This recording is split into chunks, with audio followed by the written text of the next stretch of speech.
kick things off with a big story about gas, the only character to appear in every Fast and Furious movie. Gas prices have been falling in America for months now, but it looks like that's about to end, and just in time to throw a big greasy wrench into the midterms. A win for Russia and potentially higher gas prices for American consumers.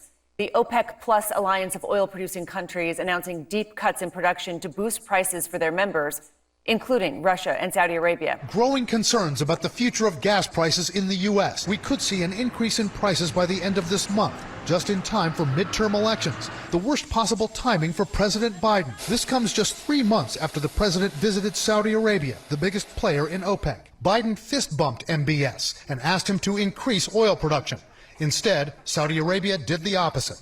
Yes, America's ally Saudi Arabia has decided to take sides with Russia and raise oil prices. And at this point, I'm really struggling to understand the relationship between America and Saudi Arabia, right? Because it seems like a very one-sided friendship. America sells them weapons and ignores their many human rights abuses, and then Saudi Arabia is like, and in return, we will kill your journalists and raise your gas prices and do 9/11s. Thank you, my friend, thank you. We are such good friends, such good friends.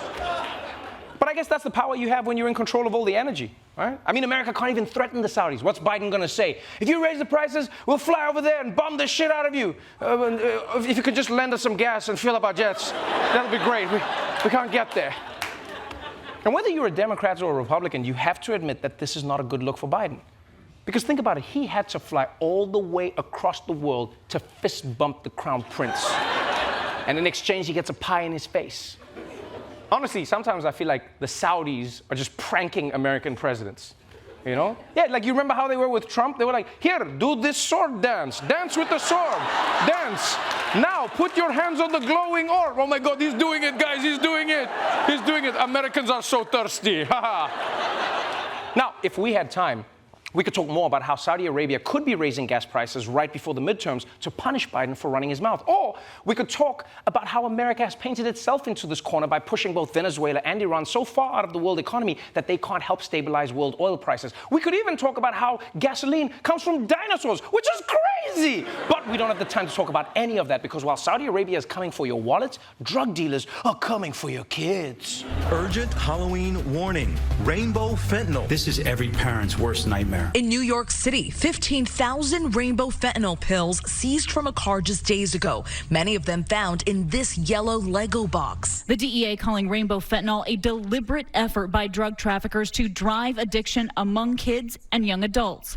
But medical specialists contacted by ABC say there has not been evidence presented that the pills are being given to or targeted towards children. No, the children! Not the children! They're being targeted, although there's no evidence of that. But what if there was? The children!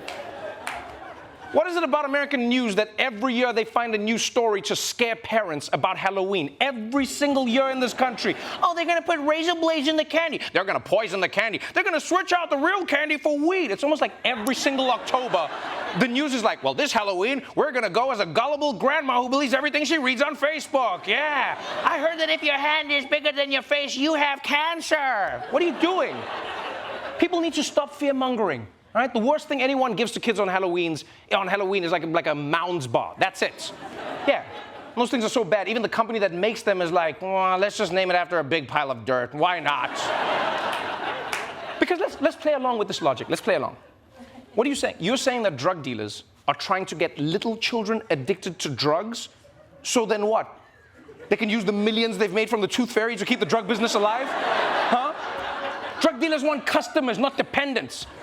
These kids don't have the money for fentanyl. What, they're going to be walking up to a drug dealer? I can pay you in stickers, but not the glitter ones. Those are my favorite.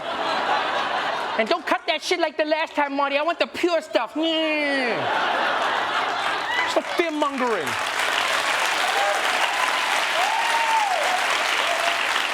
And look, I'm not saying that drugs aren't an issue. I'm saying stop fear-mongering to the parents. Right? I see why this is happening. Right now, rainbow fentanyl is the hot new panic drug. And people, I know rainbow fentanyl is scary. But can we just take a minute to congratulate it for being an ally? Huh? Hey, cocaine, maybe your white ass could learn a thing or two about that.